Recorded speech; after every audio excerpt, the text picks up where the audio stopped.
오늘 주신 하나님의 말씀 출애굽기 23장 19절 한 절입니다.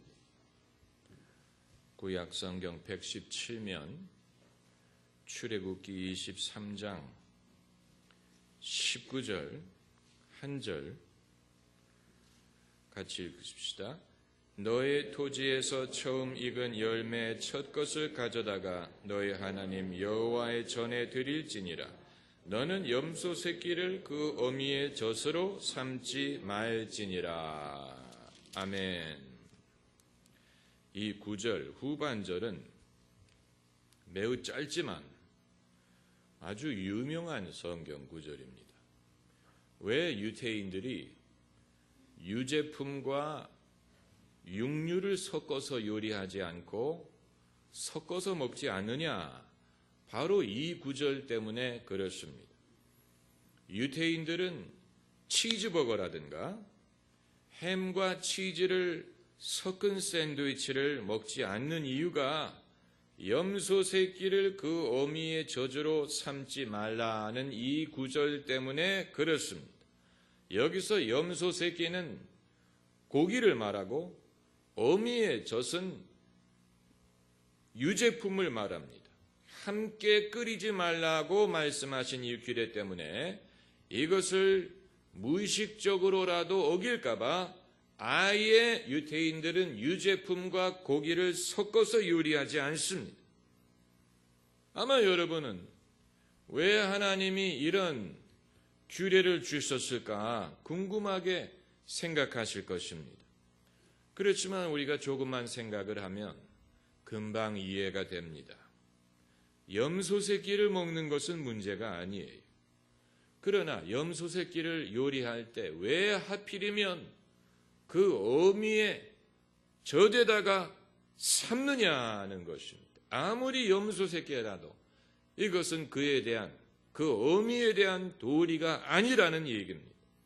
어떤 주석가들은 이 구절이 이방인의 습관을 쫓지 않게 하기 위한 말씀이다라고 말하는 사람이 있는데 그게 사실이더라도 이방인의 습관을 왜 하나님이 싫어하는가를 우리가 생각할 수가 있는 것입니다. 염소 새끼를 잡아먹는 것은 문제가 되지 않습니다. 사람이 염소를 키우는 목적이 무엇입니까? 잡아먹기 위한 것입니다. 그건 사람이 가진 권한입니다. 하나님이 사람에게 그러한 권한을 주셨습니다. 모든 것을 깨끗한 짐승을 먹을 수 있는 권한을 허락하셨습니다. 그렇기 때문에 인간의 관점에서 보면 하나님의 관점은 별도겠지만 인간의 관점에서 보면 염소가 존재하는 목적은 사람에게 먹을 것을 제공하기 위한 것이죠. 생각해보면 잔인한 얘기지만 할 수 없습니다. 염소든 닭이든 돼지든 양이든 생선이든 어패류든 이 수많은 것들이 존재하는 이유가 인간의 관점에서 보면 사람이 먹고 살게 하기 위한 것입니다. 잔인한 얘기지만 할 수 없습니다. 인간은 자연세계에 그렇게 호의적인 존재가 아닙니다. 나무의 열매가 자라는 이유는 사람이 따먹기 위한 것이고 들의 곡식이 자라는 이유는 사람이 그것을 수확해서 먹게 하기 위한 것인 것처럼 이런 모든 것이 존재하는 이유가 사람에게 영향을 제공하기 위한 것입니다. 야비하게 들리지만 할 수 없습니다. 사람은 뭔가를 먹어야 생존할 수 있는 존재이기 때문에 그러나 그렇다고 하더라도 사람이 지켜야 될 최소한의 도리와 양심이 있는 것입니다. 염소 새끼를 잡아먹을 수 있지만 왜 하필이면 그 어미의 젖에 그것을 삶아 먹느냐? 말 못하는 짐승이라고 그렇게까지 짐승을 모독하고 인륜은 아니지만 천륜을 어겨가면서까지 무엇을 해 먹어야 되겠느냐는 것입니다.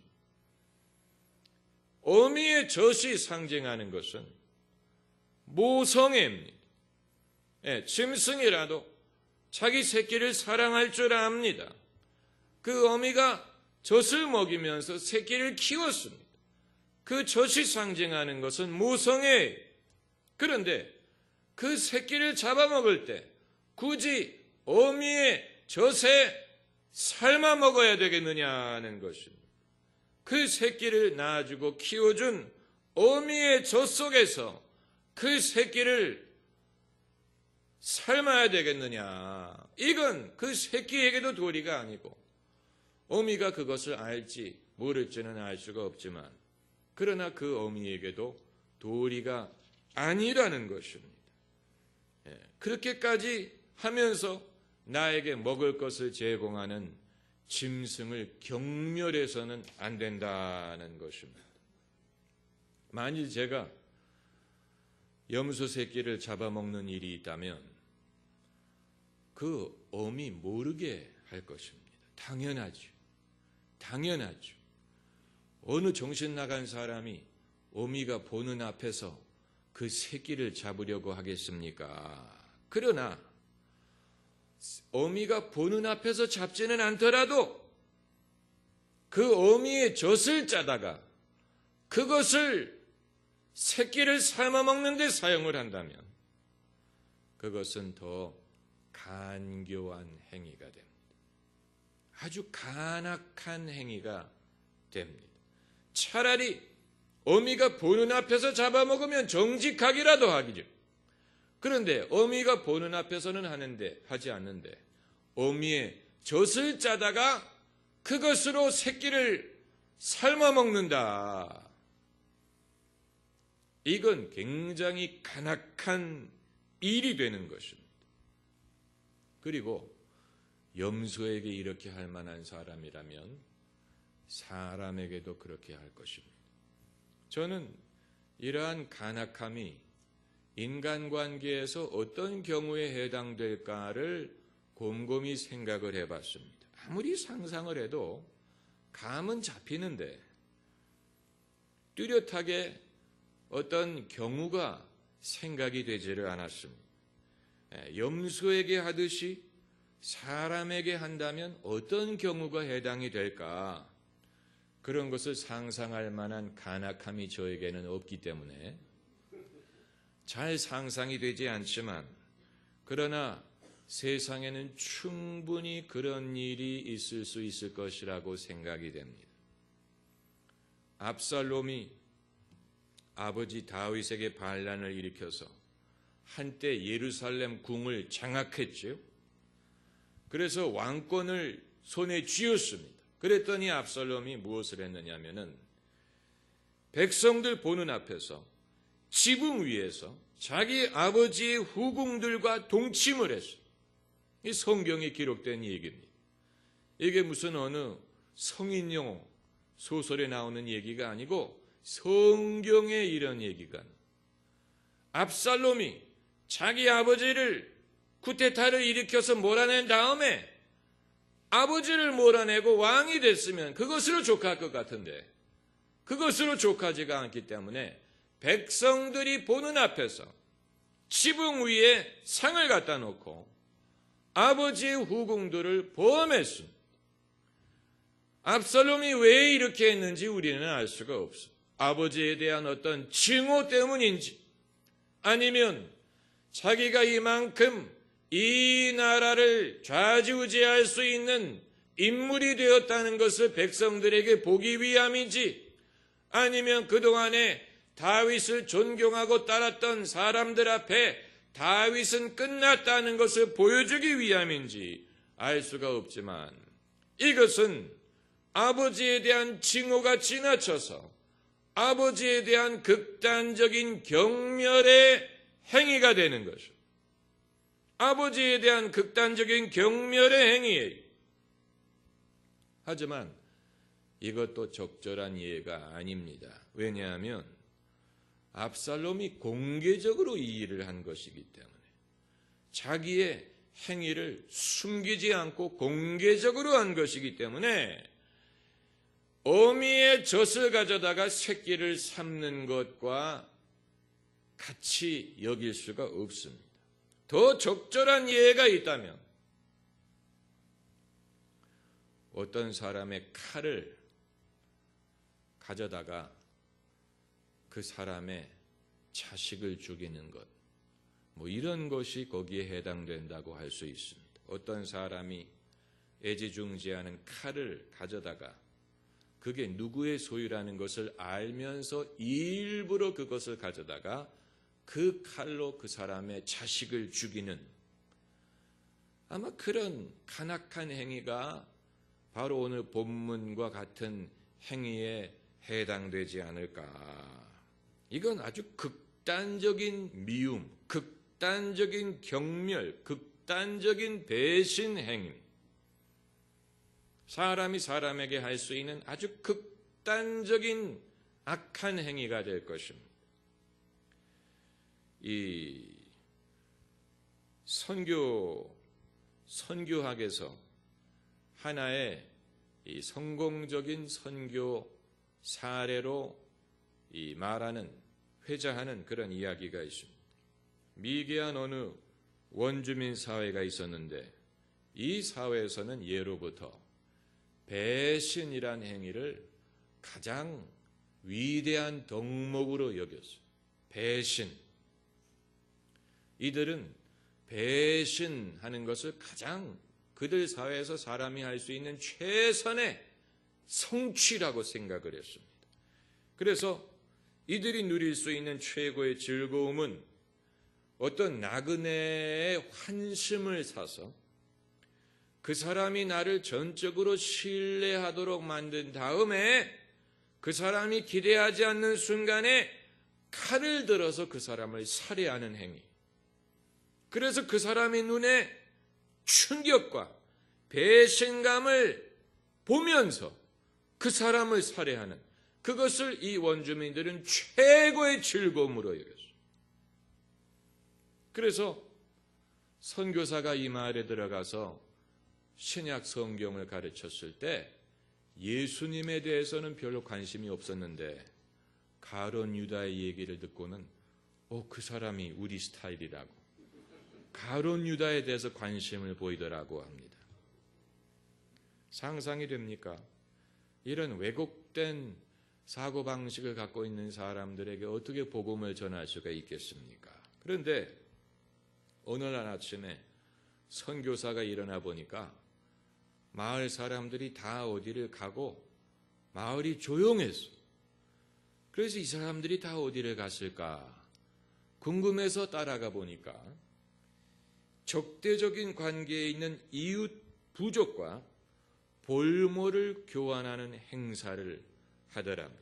이 두 부족이 늘 서로 전쟁을 하기 때문에 전쟁을 막기 위해서 각 추장의 아들을 서로 볼모로 교환을 하는, 이 추장의 아들이 저쪽 부족에 가서 살고 저쪽 부족의 추장의 아들이 이쪽 마을에 와서 사는 볼모, 우리 그 아시아 문화에도 자주 발견하는 것이 아닙니까? 그러니까 서로 아들이 상대방 부족에게 있는 한 전쟁을 할 수가 없는 것입니다.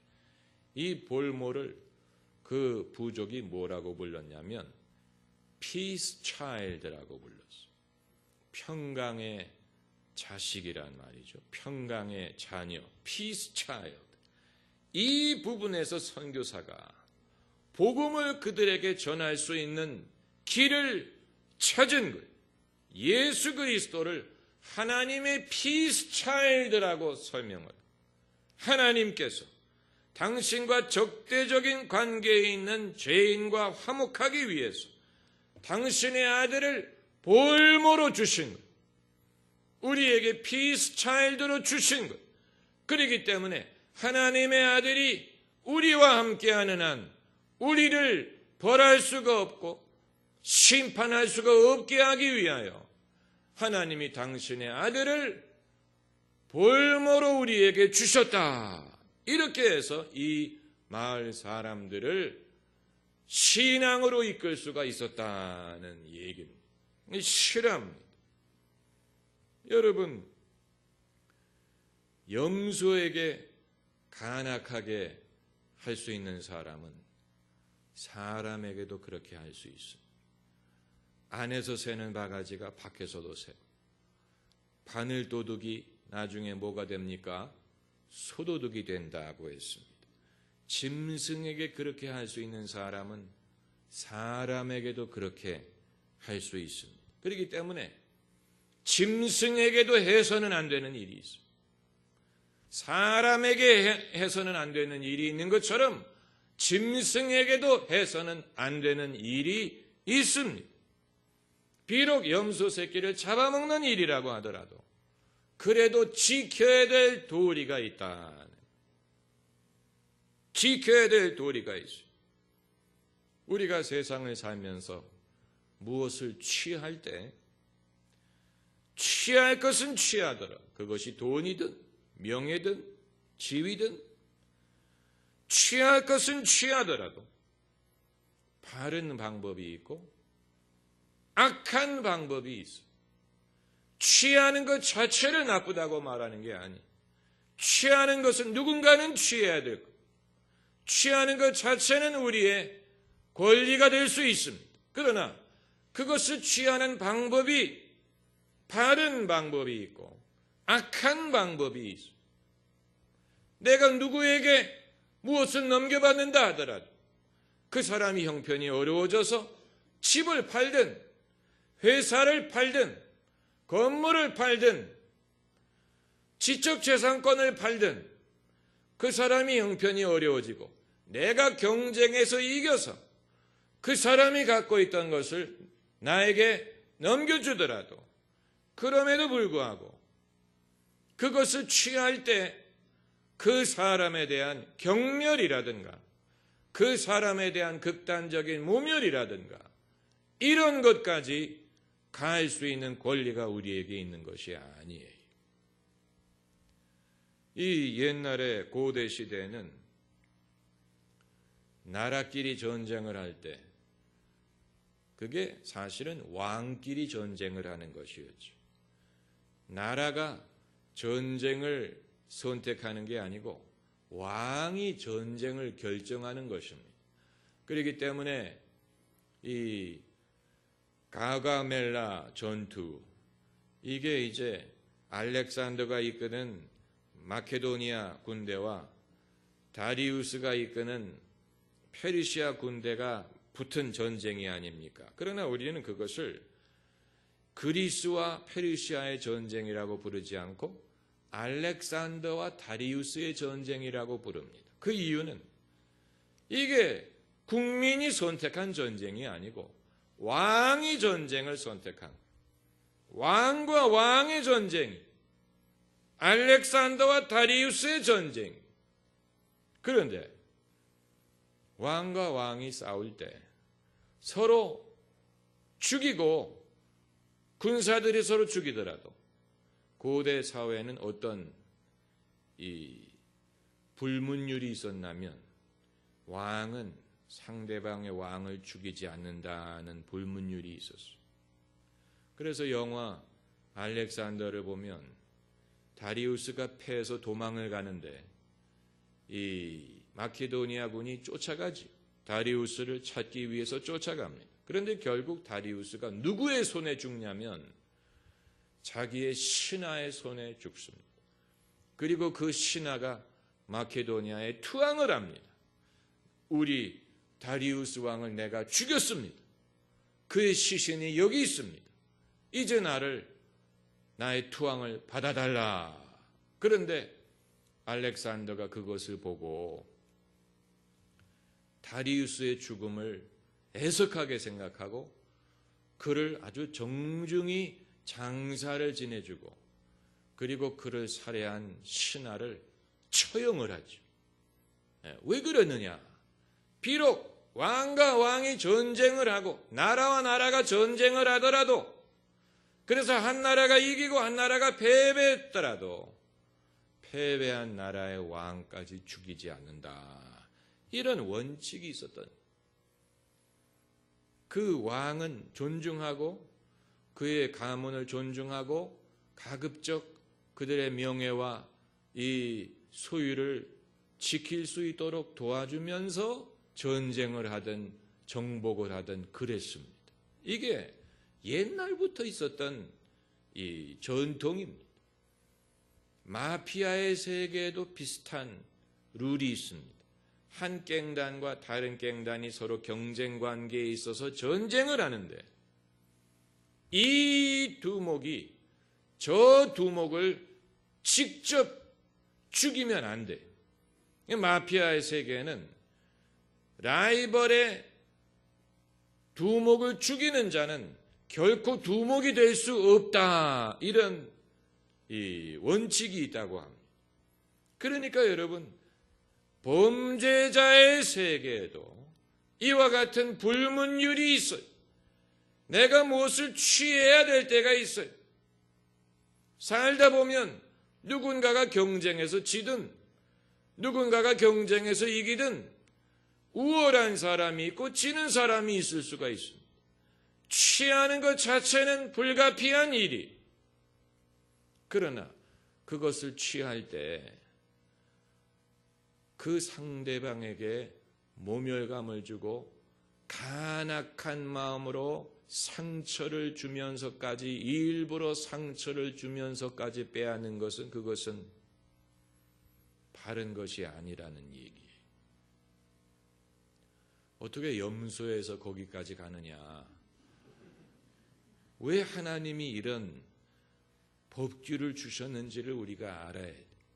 하나님은 염소를 위하시고 어미도 위하시고 새끼도 위하시고 사람도 위하시고, 강한 사람도 위하시고 약한 사람도 위하시고 모든 사람을 위하시고. 그래서 염소 새끼에게 행하는 것을 하나님이 지켜보신다면 사람에게 하는 것은 하나님이 더 가까이서 지켜보실 것입니다. 기도하십시다.